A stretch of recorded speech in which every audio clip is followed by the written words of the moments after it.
Fas'tan herkese kucak dolusu sevgiler, selamlar dostlar. Nasılsınız? Umarım iyisinizdir, keyfiniz ve sağlığınız yerindedir. Bir süredir beraber Fas'ı geziyoruz. Değişik şehirlerini ziyaret ettik, farklı yerler gördük. Ama sanırım bu videoda gezeceğimiz yer Fas'ın mavi şehri Şafşavan. Aralarında bizi en çok şaşırtacak olan şehir olabilir arkadaşlar. Şu an Rif Dağı'nın eteklerindeyim. Geldiğimde böyle bir manzara beklemiyordum. Otobüsle buraya gelirken böyle karşıdan manzarayı gördüğümde ya dedim biz bayağı farklı bir yere geldik yani. Burası acaba Fas mı? Bizi başka bir yere mi getirdi acaba otobüs şoförü? İnanılmaz değişik bir ambiyansı ve görüntüsü var. Ben seveceğinizi düşünüyorum açıkçası. Ben dün ulaştım buraya. Dün video çekmedim. Önce bir kendim keşfetmek istedim. Kendim gezmek istedim. Ve çok sevdim arkadaşlar burayı. Sizlerin de seveceğini düşünüyorum. Bugün de çıktım. Hava gayet güzel. Birazcık böyle kapalı bulutlu bir hava var ama yağmur yağmayacak gibi duruyor. Arada böyle güneş kendi yüzünü gösteriyor falan. Şu an bu gördüğüm manzaraya da güzel bir doku katıyor açıkçası. Buranın harbiden atmosferi çok hoşuma gitti. Yani fotoğraflarını görmüştüm sadece.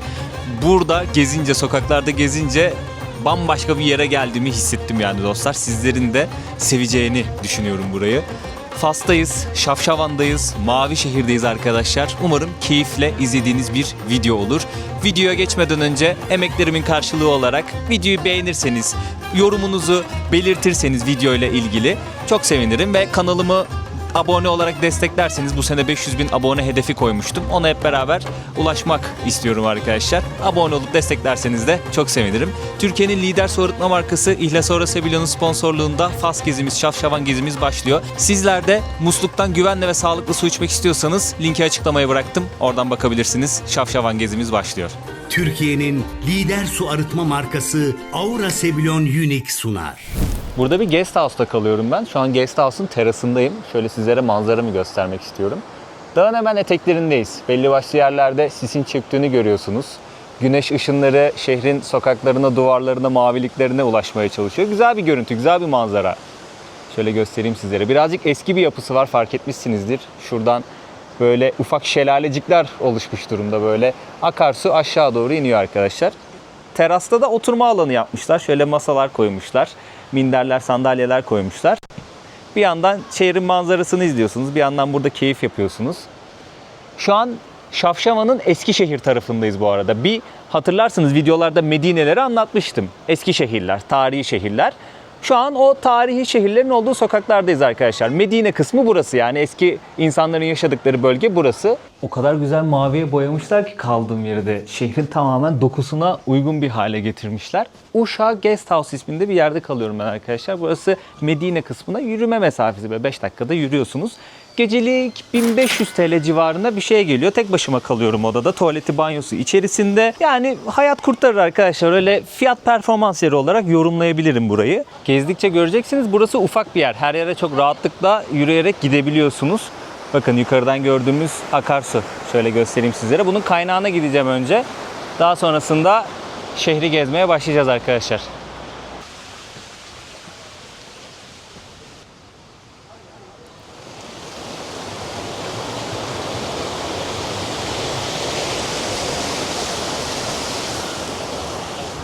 Yürüyüş yolunun sonu burası arkadaşlar. Sanırım burada bir depolama alanı kurmuşlar.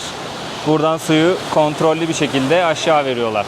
Normalde haritaya göre yürüyüş yolu devam ediyor. Buradan sonra bir patika başlıyor olması lazım.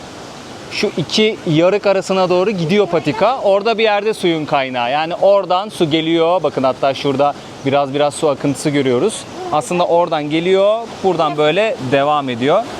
Aşağı doğru gidiyor olması lazım ama kontrol altına almışlar.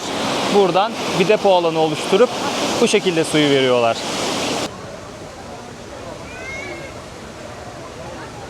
Baktım böyle burada güzel kafeler yapmışlar, restoranlar yapmışlar suyun kenarında. Bir kahvaltı yapayım dedim çünkü kahvaltı yapmadım arkadaşlar. Menüyü elime aldım. Bir kahvaltı bölümü vardı. Orada fiyatlara baktım ve ne verdiklerine baktım. Şöyle tabağımı sizlere göstereceğim arkadaşlar. Omletimiz var. Zeytinimiz var. Buraya özel bir peynirimiz var. Üçgen peynir vermişler bunun yanında. Bir de şöyle bir salam tarzı bir şey koymuşlar arkadaşlar. Yanında nane çayı ve şu tarz 2 tane ekmek. 25 dirhem bu tabak. Şimdi suyun kenarında birazcık böyle suyun sesiyle huzur bularak kahvaltımı yapmak istiyorum arkadaşlar. Sonrasında tüm enerjimizle gezmeye devam edeceğiz. Bir bakalım tadına nasıl yapmışlar. Burada birkaç tane fırında gördüm. Genelde ekmekler bu şekilde oluyor. Bu biraz daha büyük hali. Bunun küçük halini de yapıyorlar. Güzel oluyor. Ekmek severiz. Burada da çok seviyorlar. Böyle peynirden de alalım. Yumurta, peynir, zeytin. Bu kaymakmış arkadaşlar. Ben bunu böyle sürme peynir gibi bir şey zannettim. Çünkü menüde öyle yazıyordu. Buraya özel bir peynir yazıyordu. Yani buna buraya özel bir peynir diyemeyeceğine göre bu diye düşündüm ama kaymak çıktı. Gayet güzel. Aranan kahvaltı. Salam ben pek sevmem. Böyle şeyler çok yemem. Ama aranan üçlü yani. Kaymak, peynir, zeytin, yumurta. Aranan dörtlü diyeyim hatta ben size. Afiyet olsun. Gayet lezzetli. Çayımız da var. Mis.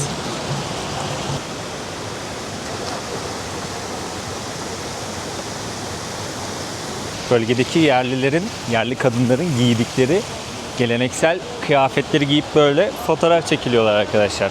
Şu tarz şapkalar burada oldukça popüler. Giyiyorlar kadınlar böyle rengarenk. Bunda fotoğraf çekiliyorlar. Şöyle köprüden geçeceğim. Bu arada bu videoda şimdi gezeceğiz, dolaşacağız, Şavşavan'ı keşfedeceğiz. Ama bir noktada şunu da gözlemlemenizi istiyorum. Türk lirasıyla hala gezilebilecek bir ülke Fas. Yani ne demek bu Türk lirasıyla gezilebilecek? Bir sene boyunca çalışıyorsunuz, para kazanıyorsunuz. Eğer şanslıysanız birikim yapabiliyorsunuz. Diyelim ki bir birikim yaptınız, o parayı kullanmak istiyorsunuz seyahatte. Yurt dışı seyahatine gitmek istediniz. Şimdi belli başlı ülkeler var. Uçak bileti ucuz olsa bile o ülkede harcayacağımız para çok fazla olabiliyor. O kurtarmıyor bizi. Mesela Avrupa, daha böyle net düşündüğümüz zaman Avrupa ülkeleri aklımıza geliyor. Barcelona, Madrid, Sevilla seyahatimi hatırlıyorsunuz, İspanya seyahatimi.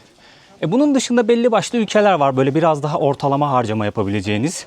Fas gibi, Özbekistan gibi, Azerbaycan gibi ülkelere gidiyorsunuz. O yıl boyunca biriktirdiğiniz parayla o seyahatinizi çıkarabiliyorsunuz. Biz gezginler, seyahat içeriği üreten gezginler Türk lirasıyla gezilebilecek ülke dediğimiz zaman ya da Türk lirasıyla gezilebilecek yer dediğimiz zaman bu ülkeleri kastediyoruz. Mesela Avrupa ülkesini kastetmiyoruz. Orada oturduğunuz zaman bir yemeğe 20 euro da verebiliyorsunuz. Ama burada mesela 5-6 euroya karnınızı da doyurabiliyorsunuz. Bu mantıkta düşünün arkadaşlar. Tabii şöyle bir gerçek de var ülkemizde ne yazık ki. Bazılarımız bunu kabul etmiyor ve beni linçliyorlar bu konuda. Birçok vatandaşımız ne yazık ki çalışıyor. 12 ay çalışıyor ve 12 ay kazandığı para belki de 4-5 ayını gerçekten kurtaracak bir para. Geri kalan ayları hep böyle borçla, harçla, birilerinin desteğiyle, yardımlarıyla geçiriyor ya da geçiremiyor. Haberlerde biz aile facialarını ya da bireysel faciaları ne yazık ki görüyoruz, dinliyoruz. Bu da çok üzücü bir durum açıkçası. Kendi ülkemin vatandaşlarının, dünyadaki hiçbir ülkenin vatandaşlarının keza bu konumda olmasını istemem. Herkes bir emek sarf ediyor, o emeğinin karşılığını alıp o emeğinin karşılığını aldığı parayla geçinebilmeli. Ben bunu düşünüyorum arkadaşlar. Bunu savunuyorum.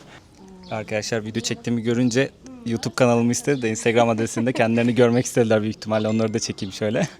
Bilmiyorum. Bilmiyor musun? Bilmiyorum. İsmin ne? Maro. Merve. Merve. Buralı mısın? Yok. Nerelisin? Hangi ülke? Ülke ismi söyle. Tituan. Tetualısın. Tetuan. Tam Faslısın, Tetualısın. Başka şehir. Başka şehir. Başka evet. şehir. Başka şehir. Sevdin mi burayı? Çok. Çok Çok. güzel. Türkçeyi nerede öğrendin?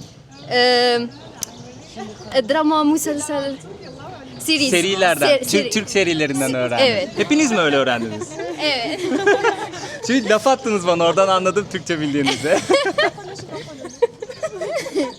Selam. Çok memnun oldum. Ben de çok memnun oldum. Görüşmek üzere. İyi tatiller, görüşmek üzere.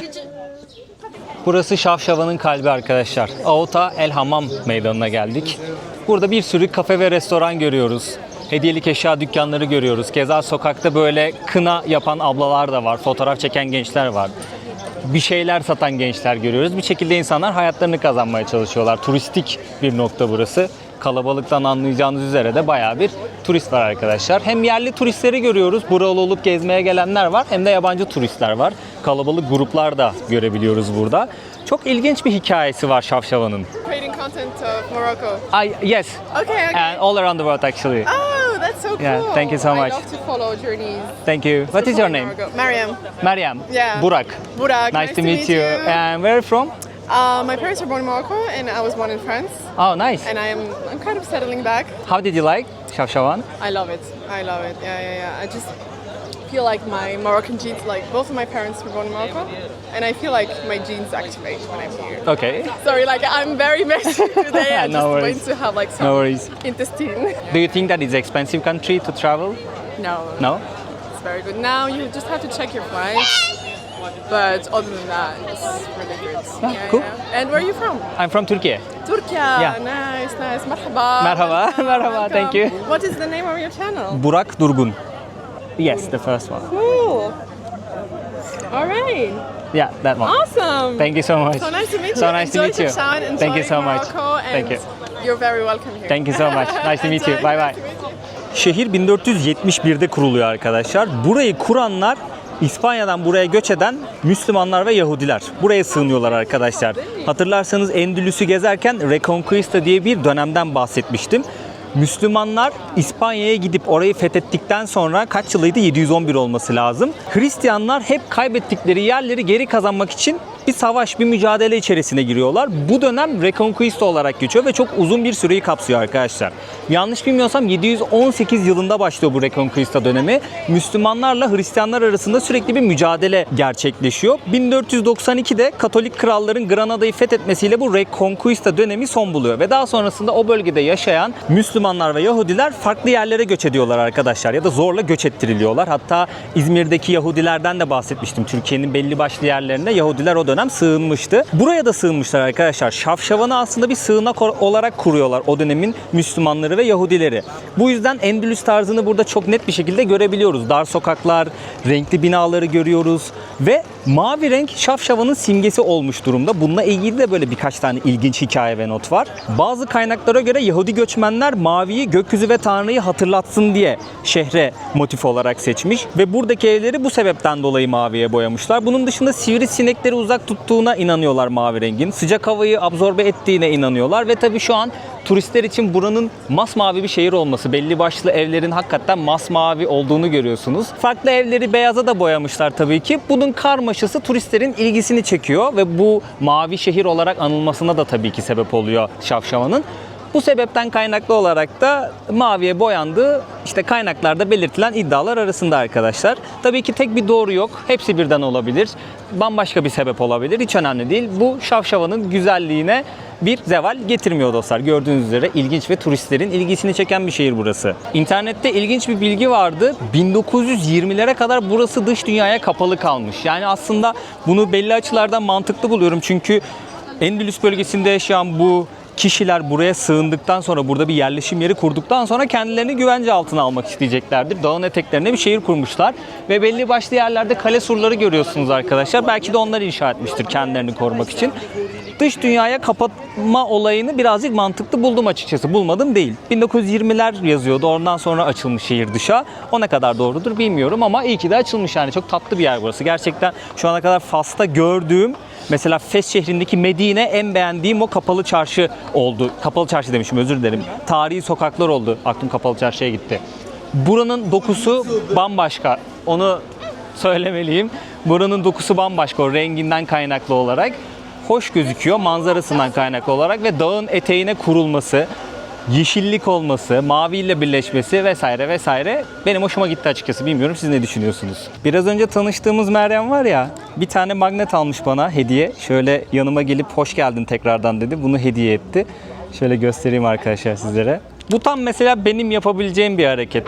İzmir'de ben de gezerken böyle turistleri gördüğümde mutlaka yanlarına gider sohbet ederim. Hatta bir şeyler bazen ısmarlarım. İhtiyaçları varsa bir konu hakkında yardımcı olmaya çalışırım.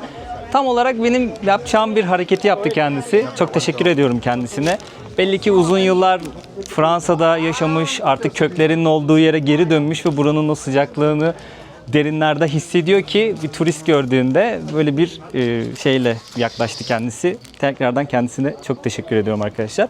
Olay budur. Bak, bir yere bir turisti, bir yabancıyı ısındıracak, orası hakkında güzel düşüncelere teşvik edecek davranış budur arkadaşlar. Ülkemde de bu davranışların artması gerektiğini savunuyorum. Bizler zaten misafirperver insanlarız. Ama aramızda belli başlı insanlar turistleri sadece para kaynağı olarak görüp bizim bu misafirperverliğimize laf getiriyorlar. Siz onların kimler olduğunu, neler yaptıklarını çok iyi biliyorsunuz. Buna müsaade etmeyelim diye düşünüyorum. Fas'ın farklı yerlerini gezdik. Şafşavan'la oraları kıyasladığım zaman burası oldukça sakin bir yer. Yani oralardaki, Casablanca'daki, Marrakeş'teki, Fes'teki o kaos ortamı yok. Gayet sakin, kafanızı dinleyerek gezebileceğiniz bir yer burası. Bir tek böyle meydan birazcık kalabalık. O da çok normal arkadaşlar. Dünyanın neresine giderseniz gidin meydanlar her zaman kalabalık olur. İnsanların toplanma, buluşma, dinlenme yerleridir. Ama ara sokaklara girdiğinizde şu an ben Şafşavan'ın Eskişehir kısmındayım. Medine olarak adlandırılan kısmındayım.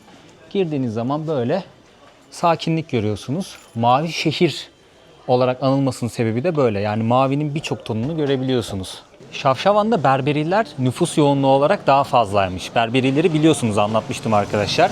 Kuzey Afrika'da yaşayan bir halk kendileri. Fas'ın belli bir bölümünü Berberiler oluşturuyor nüfus yoğunluğu olarak. Keza Araplar da var burada. Yani Fas'ın içerisinde bulunan Araplar da var. Zamanında Berberiler ile Araplar akrabalık kurmuşlar. Birlikte beraber yaşıyorlar. Berberice konuşuluyor.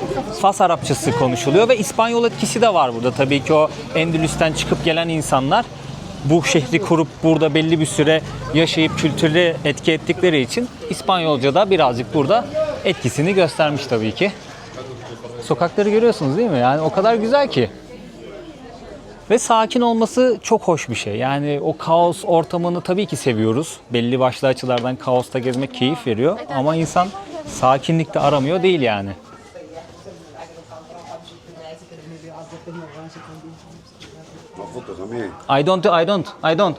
I just make video on street. No, I just make video on street.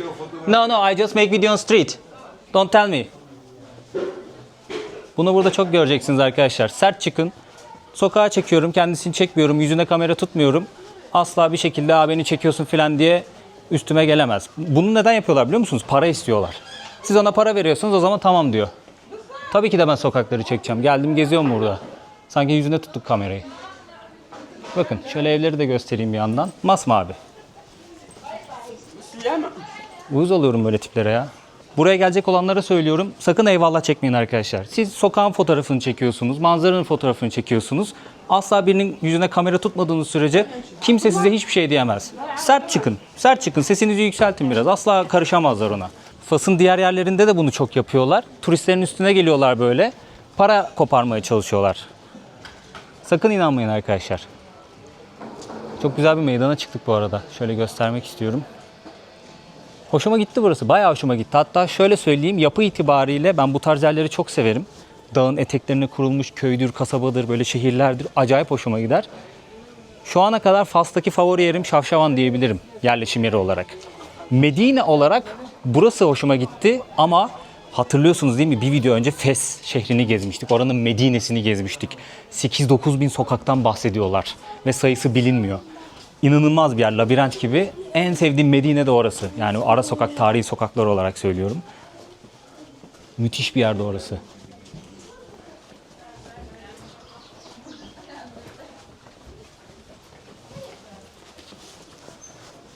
Mesela bak, kalabalık bir grup görüyoruz burada. Turla gelmişler gezmeye.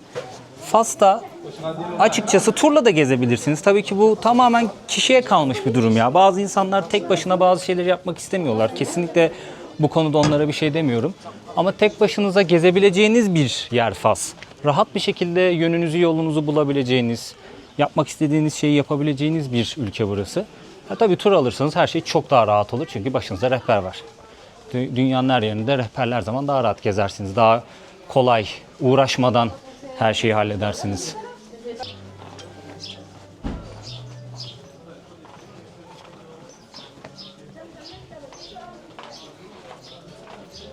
Derb El Asri diye bir tane sokak var. Şöyle ismini göstereyim. Callejon El Asri de yazıyor duvarda.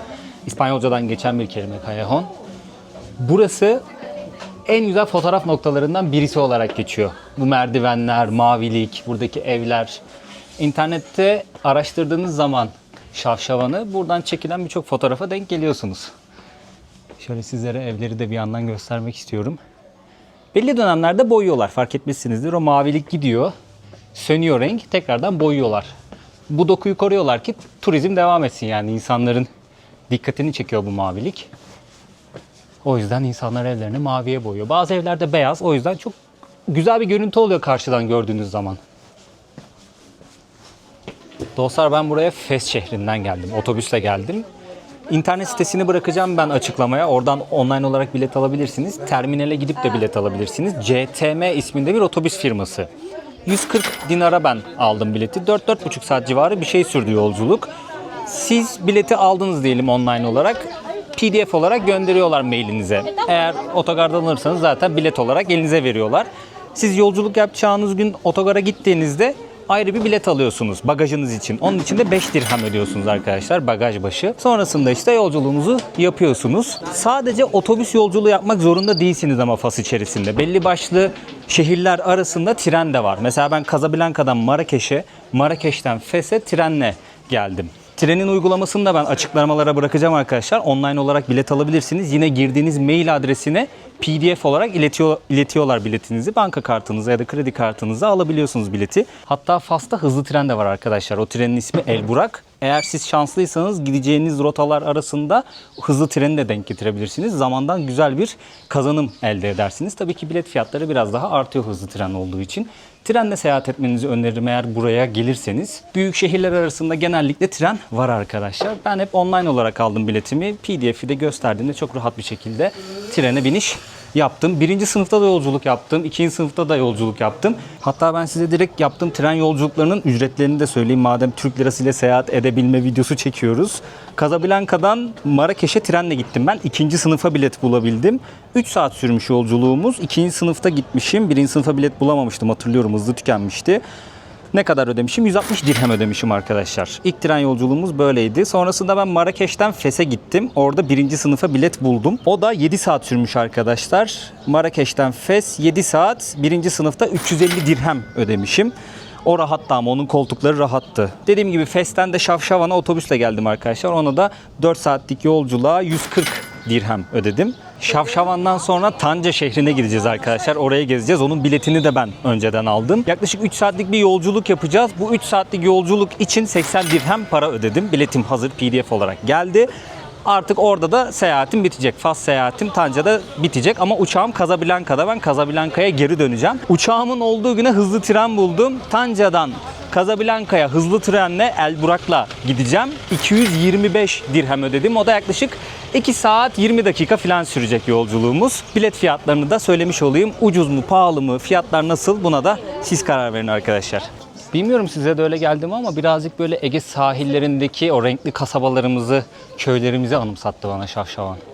Sosyal medyada oldukça popüler bir yer burası. Çekilen fotoğraflar olsun, videolar olsun. Bu renkli görüntü insanların ilgisini çekiyor. Onun da etkisi var tabii ki turizmin bu kadar canlanmasında. Birazcık konaklama fiyatlarından bahsetmek istiyorum. Ben Mayıs ayında Fas gezimi yapıyorum arkadaşlar. Bu dönemde tam olarak böyle artık çok sıcak değil hava. Turizm sezonu açıldı diyebiliriz yani kalabalıktan da gördüğünüz üzere.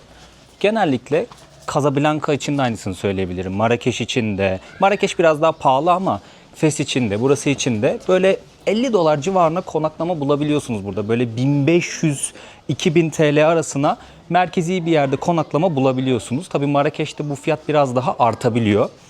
Ama böyle 50 dolar civarını gözden çıkardığınız zaman gecelik konaklama olarak... Kardeş, selamünaleyküm. Aleykümselam, merhaba. Keyfak, nasılsın? Merhaba. Alhamdulillah. Alemdar. Alemdar. Alemdar, very good movie. Murat Alemdar, Porat Alemdar. Burada Murat Alemdar diyorlar. This İstanbul, İzmir. İzmir. Burada arkadaşımız şey yapıyor. Şu tarz böyle This is my deniz handcrafts. kabuklarından kolye ya da bileklik tarzı bir şey yapıyor. Burada böyle tezgahı var. Arkadaşımızın tezgahını çekelim.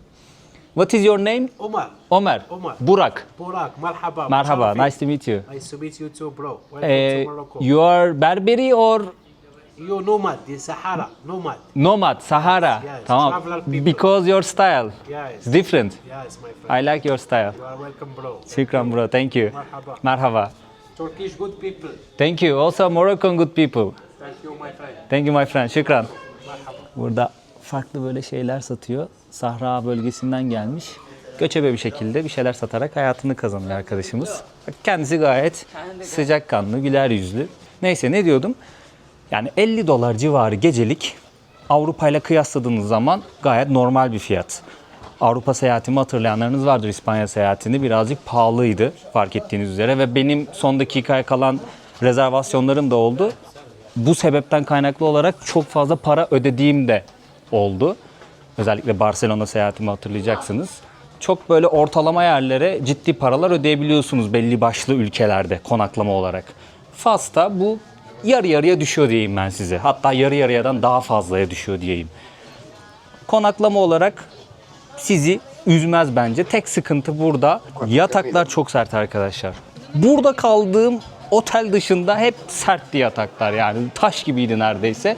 Soruşturduğum kadarıyla Fas'ı genelinde böyleymiş maalesef. Tabii ki iyi yataklı otellerde mutlaka vardır. Belki de benim bütçem ona yetmiyordur. En yumuşağı buradaki oteldi bu arada, onu söyleyeyim. Tabii ki hosteller de var burada. Çok çok daha uygun fiyata paylaşımlı odalarda kalabiliyorsunuz arkadaşlar. Bunu da seçenek olarak düşünebilirsiniz. Uçak fiyatları, ben hatırlıyorum böyle eskiden bir Fas seyahati planlamıştım. O zaman çok uyguna İstanbul'dan uçaklar vardı. Çok net hatırlıyorum. Ama ve lakin son dönemlerde Fas seyahatini böyle düşündüğümde, fiyatlara baktığımda gerçekten ciddi derecede bilet fiyatları gördüm maalesef. Birazcık uçak fiyatları dünyanın her yerinde artmış, burada da artmış. Onu birazcık önceden almak gerekiyor olabilir belki. Onu da bir araştırırsınız siz arkadaşlar. Ya fiyatlar aşağı yukarı bu şekilde. Fas videolarımı genel itibariyle izlerseniz fiyat konusunda bilgi verdiğimi göreceksinizdir arkadaşlar. Bu videoda da tüm böyle Fas videolarını derli toplu bir özetlediğim, fiyat konusunda fikirlerimi belirttiğim, bilgiler aktardığım bir video olsun. Konu başlığı da o şekilde ilerlesin. Bir yandan da Şavşavan'ı keşfedelim. Arkadaşlar bir tane restorana geldim. İsmi Bilmos. Google haritalarda baktım. İyi yorum almış, iyi de puan almış. Siz şu an ekranda menüyü görüyorsunuz. Şöyle ben de bir göz gezdirdim menüye. 50 dirhemle 100 dirhem arasına karnınızı doyurabileceğiniz bir restoran burası. Meydanın göbeğindeyiz arkadaşlar. Bak en turistik yerdeyiz. Siz fiyatları görüyorsunuz. Ne kadar pahalı, ne kadar ucuz, artık size bırakıyorum yorumu. Ben bir tane tajin söyledim. Keçi etli tajin, yanında böyle sebzelerle servis edecekler. 60 dirhem ödeyeceğim o yemek için. Hemen şöyle arkadaşımız önden bir salata getirdi. Bu dedi ikramımız dedi. Ne var? Zeytin var ve patlıcan ezmesi var arkadaşlar. Yanında da şöyle bir ekmek getirdiler. Bu arada sıcacık ekmek ha. Sıcacık ekmek. Yani fiyatlar bence Fas'ta o kadar pahalı değil, yani çok pahalı bir ülke olduğunu ben söyleyemeyeceğim. Türk lirasıyla gezilebilecek bir ülke halen. Tek sıkıntı buraya gelen uçak. Uçağı uyguna denk getirdiğiniz andan itibaren Fas seyahati ekonomik olarak sizi üzmez. Bir Avrupa'ya kıyasla ya da başka bir ülkeye kıyasla, böyle çok turistik olan, popüler olan yerlere kıyasla bence. Ki burada da bayağı bir turist var ya. Burası da turistik bir yer arkadaşlar. Ona rağmen fiyatlar bence çok makul. Tabii bu ülkenin durumundan da kaynaklı bu arada. Onu da söyleyebilirim. Patlıcan ezmesi çok güzel. Acayip güzel yapmışlar. Bu arada şunu da söyleyeyim. Eğer restoranlara gittiğinizde, Fas'a gelirseniz, kişniş sevmiyorsanız mutlaka kişniş olmasın deyin. Burada da koyuyorlar yemeklere. Haberiniz olsun. Sabah yediğim zeytinden kat ve kat daha lezzetli. Bura iyiymiş harbiden ya. Bak salatasını beğendim. Bakalım tajin nasıl? Tajinimiz geldi. Oldukça sıcak. Şöyle göstermek istiyorum sizlere yakından. Keçi etli, sebzeli. Gayet güzel görünüyor. Gayet güzel kokuyor. Burada sebze olayı güzel arkadaşlar. Yemeklerin içerisine sebze koyuyorlar. Bu benim hoşuma gidiyor. Gerçekten hoşuma gidiyor bu benim. Etleri de güzel bu arada. Yani tajini seveceğinizi düşünüyorum açıkçası. Kuskus birazcık bizler için farklı bir tat ama içerisinde sebze ve et olduğu için, tabii etli tercih ederseniz ya da tavuk ya da sebzeli yerseniz bile sadece, o bile keyif verir bence. Hoşunuza gider diye düşünüyorum. Genelde sebzeler bu şekilde böyle büyük oluyor. Büyük şekilde kesip koyuyorlar, haşlıyorlar. Mis gibi bir tat oluyor. Yani gerçekten kişniş koymadıkları sürece lezzet olarak belli başlı yemekler sizi tatmin edecek. Ben beğendim açıkçası. Çok farklı bir sos yapmışlar. Büyük ihtimalle safran var içerisinde. Değişik bir sos. İlk defa yiyorum bu sosla. Hoşuma gitti. Hemen meydanda bir kale var arkadaşlar. Eskiden aktif olarak şehri koruyan bir kaleymiş burası. Günümüzde burası müze. El Kasaba yazıyor. Şöyle göstermek istiyorum sizlere. Mulay Ali Ben Musa tarafından 1471 yılında bu kale kurulmuş arkadaşlar. Buraya giriş ücretli arkadaşlar. 80 dirhem. Çocuklarda 40 dirhem. Biletimizi alalım, içeri girelim. Şükran. Kaleye girer girmez böyle bir alan karşılıyor bizi arkadaşlar. Bahçesi güzel görünüyor. Güzel de bir peyzaj yapmışlar. Çeşitli çiçekler ve ağaçlar var.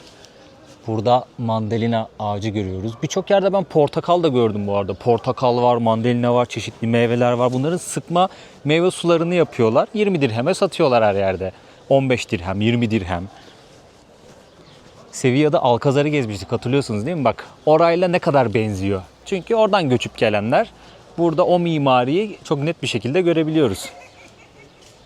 Tabii Alcazar çok daha canlı ve güzel dizayn edilmişti. Yani bahçeleri falan çok güzeldi Alcazar'ın. Bir de kuleden bakalım nasıl gözüküyormuş burası. Biraz önce aşağıdaydık. Şimdi kuleden Şavşavan'ı daha net bir şekilde görüyoruz. Bak buranın manzarası güzelmiş. Görüyorsunuz değil mi? Bak surlar ta nereye kadar uzanıyor. Şehri koruma altına almak için 1471'de dönemin yöneticisi bu kaleyi yaptırıyor arkadaşlar. Ola ki İspanyollar gelip bir saldırı yaparsa ya da başka birileri şehri korumaya almışlar bu şekilde. Bir videonun daha sonuna geldik arkadaşlar. Yorumlarınızı bekliyorum. Şavşavan'la ilgili özellikle burayı sevdiniz mi? Nasıl? Ucuz mu? Pahalı mı?